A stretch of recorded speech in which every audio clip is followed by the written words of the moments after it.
আজকে আমরা দ্বিঘাত সমীকরণে কিছু ইম্পর্টেন্ট 5 কোশ্চেন্স করব, যেগুলো প্রত্যেকটা মানে প্রায় কোশ্চেন সেটে দেখা যায়, ম্যাথামেটিক্সের প্রায় কোশ্চেন সেটে দেখা যায়, সেগুলো বারবার করে। তো ফার্স্ট যেটা কোশ্চেন্স, সেটা কোশ্চেন্স আছে A X square plus B X plus C equals to 0 সমীকরণে একটি বীজ অপরটি দ্বিগুণ হলে দেখাও যে 2b square is equal to 9ac।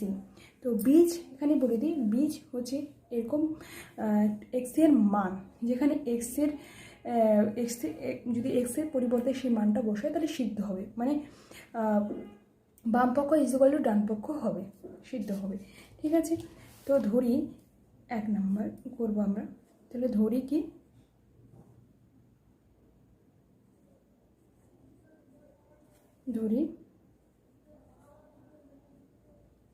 বীজ দুটি। দেখো যেহেতু এখানে সর্বোচ্চ ঘাত 2 আছে, তাহলে বীজের মান কত হবে? দুটোই বীজ পাবো আমরা। একটা যদি আলফা হয় অপরটি কি হবে? 2 আলফা। এই তো এখানে বলেছে একটি বীজ অপরটি দ্বিগুণ, তাহলে একটা যদি আলফা হয় অপরটি কি 2 আলফা। এইবার সমীকরণের যে বীজদ্বয়ের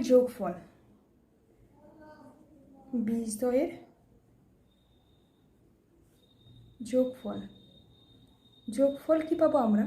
যোগফল ইকুয়ালস টু পাবো মাইনাস বি, মানে এক্স এর সহগ ডিভাইডেবল এ এর সহগ। এটা তাহলে alpha plus 2 alpha equals to কী পাবো? মাইনাস বি বাই এ, এটাই তো। তাহলে 3 alpha equals to minus B by A. তাহলে alpha equals to minus B by 3a হলো এখানে। এবার আমার সমীকরণ থেকে কী পাবো? বীজদ্বয়ের গুণফল কী পাবো?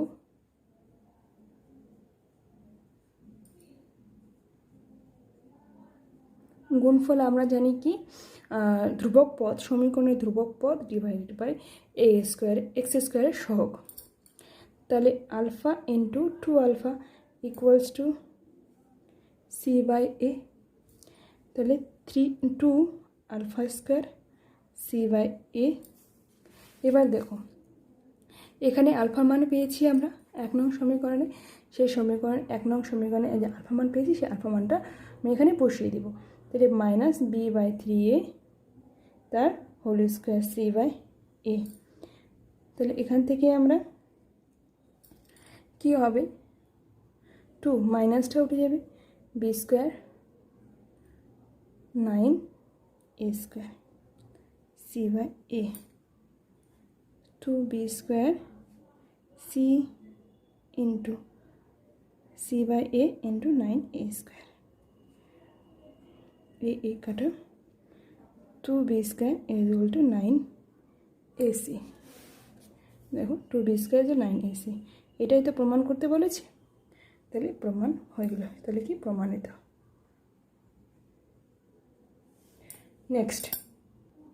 নেক্সট কি বলেছে 2 নাম্বার, কে এর মান কত হলে 9x square plus 3kx plus 4 equals to 0 দ্বিঘাত সমীকরণে বীজদ্বয় বাস্তব ও সমান হবে।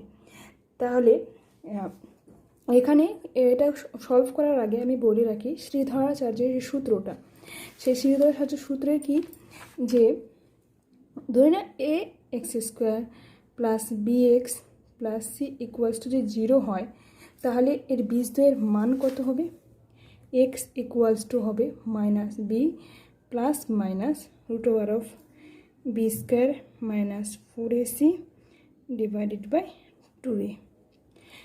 এবার এই বি স্কোয়ার মাইনাস 4ac এইটাই ফ্যাক্টর করে বি স্কোয়ার মাইনাস 4ac, এটাকে নিরূপক বলে, এটা যদি 0 হয় তাহলে কি হবে?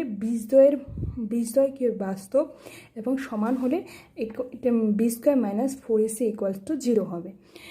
তো এখান থেকে আমরা অঙ্কটা করব, এটা নিরূপক, ঠিক আছে, এটাকে নিরূপক বলে। তো কে এর মান কত হলে এটা কী হবে? বীজদ্বয় কী হবে? বাস্তব হবে এবং সমান হবে। তো সমীকরণটা লিখি, 9x square plus 3 kx plus 4 equals to 0। এখানে a কত, a হচ্ছে 9, যদি আমরা কম্পেয়ার করি তাহলে b কত, b হচ্ছে 3k, c কত 4, তাই তো। এবার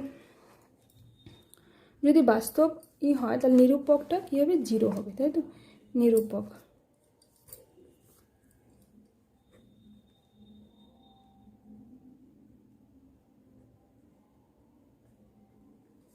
B square minus 4ac equals to 0। B square মান কত, 3k, তার whole square minus 4 into 9 into 4 equals to কত, 0। এখানে করে 9k স্কোয়ার, তো 9 গুণ আকারে লিখে দিই, তাহলে k স্কোয়ার ইকুয়ালস টু কত, 4 গুণন 4, তাহলে k ইকুয়াল তবে 4, ঠিক আছে। তাহলে k এর মান কত, 4। তাহলে k মান, সরি এখানে স্কোয়ার আছে, তো স্কোয়ার রুট তুলে দিলে প্লাস মাইনাস 4 হবে, ঠিক আছে। কারণ হচ্ছে -4 যদি স্কোয়ার করি তাহলে 16 হবে, +4 স্কোয়ার করলেও 16 হবে। তাহলে k ইকুয়ালস টু কি হয়, +-4। তাহলে k এর মান যদি +-4 হয় তাহলে এই সমীকরণের বীজদ্বয় কি বাস্তব এবং সমান হবে, এটা বলতে হবে। যদি নেক্সট 3 নাম্বার কোশ্চেন, যদি দ্বিঘাত সমীকরণ ax² plus bx plus c এর বীজদ্বয়ের অনুপাত 1:r হয় তবে দেখাও, এটা দেখাতে বলেছে। তাহলে বীজদ্বয়ের অনুপাত দিয়ে দিয়েছে, তো ধরি কি লিখব, ধরি বীজ দুটি কি হবে, একটা যদি আলফা হয় একটা আর আলফা হবে, জানি। তাহলে সমীকরণে আমরা জানি বীজদ্বয়ের গুণ যোগফল আর প্লাস আর বাই আর আলফা ইকুয়ালস টু কী হবে, -b/a, তাই তো। তাহলে আলফা যদি কমন নিই এখানে 1 + r ইকুয়ালস টু -b/a, এটা কি 1 নম্বর পেলাম। নেক্সট বীজদ্বয়ের গুণফল আর ইন্টু আর আলফা, সরি আলফা ইন্টু আর আলফা c/a, c দেখো ধ্রুবক পদ c, আর a হচ্ছে x² সহগ, তাই c/a, তাহলে আর আলফা স্কোয়ার c/a, ঠিক আছে। এইবার এই 1 নং সমীকরণ, দেখো 1 নং সমীকরণ থেকে আলফার মানটা বের করব, তাহলে কি -b/a 1 + r, এখান থেকে আলফা মানটা সমীকরণ 2তে বসিয়ে দেব। তো আলফা মানটা বসিয়ে পাই -b/a 1 + r তাহলে স্কোয়ার c/a, তাহলে কী হলো, আর b² ডিভাইডেড a² 1 + r তার হোল স্কোয়ার টু c/a, দুদিক দিয়ে a ক্রস করলাম। তাহলে দেখো এখানে কি আছে,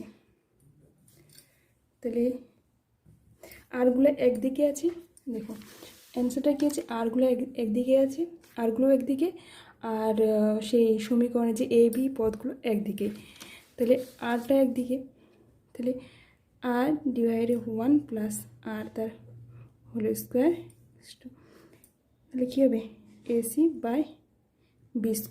এটাকে যদি আমরা উল্টে দিই তাহলে 1 + r তার whole square divided by r equals to b²/ac।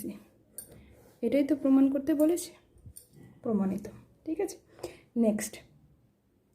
Next যেটা কোশ্চেন আছে সেটা, যে সমীকরণে বীজগুলি x² + px + 1 ইকুয়ালস টু 0 সমীকরণের বীজগুলির অনন্যক, সেই সমীকরণ গঠন করো। মানে এই সমীকরণ যেটা বীজ হবে তার অনন্যক, এরকম একটা সমীকরণ নির্ণয় করে, তার বীজগুলি কী হবে, অনন্যক হবে, সমীকরণ বের করতে বলেছে, ঠিক আছে। তো চলো শুরু করি। তাহলে ফার্স্ট অফ অল এই সমীকরণটা লিখবো আমরা, ধরি কি বলেছে দাঁড়াও। তো সমীকরণটা 5 নাম্বার সমীকরণটা কি আছে, x square plus P x plus 1 equals to 0। সমীকরণের বীজ কী কী, বীজগুলি কী হবে, আলফা বিটা, ঠিক আছে। এবার আলফা বিটা হলে তাহলে বীজের যোগফল alpha plus beta equals to minus P. যেহেতু এখানে সবটা 1 আছে তাহলে পি লিখলাম, আর আলফা বিটা গুণফল কত 1, তাই তো। এবার কি বলেছে দেখো, যে বীজগুলি অনন্যক, তাহলে যে সমীকরণটা আমরা পাবো বীজগুলি অনন্যক মানে কি 1/α প্লাস 1/β, তাই তো। বীজগুলি অনন্যক মানে কি এক উল্টা, তাহলে 1/α হবে একটা বীজ, 1/β হবে একটা বীজ। তাহলে 1/α প্লাস 1/β বীজদ্বয়ের যোগফল বের করবো, বীজদ্বয়ের গুণফল বের করবো। একটা যদি আলফা হয় একটা 1/β হবে। এই সমীকরণটা বের করবো আমাকে, যাদের বীজ 1/α এবং 1/β, এটা বলেছে। তো প্রথমে বীজদ্বয়ের যোগফল বীজদ্বয়ের গুণফল আমরা করব। তো বীজদ্বয়ের যোগফল alpha beta, beta plus alpha, beta plus alpha মান কত মাইনাস পি, তাই তো। 1/α ইন্টু 1/β, তাহলে 1/α বিটা কত আছে 1। তাহলে সেই সমীকরণটা হবে, তাহলে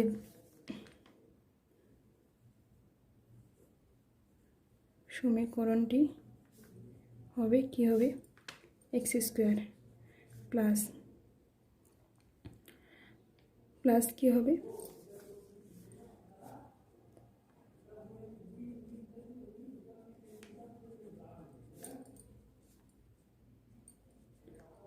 আলফা ইন্টু 1/β 0 এক্স স্কোয়ার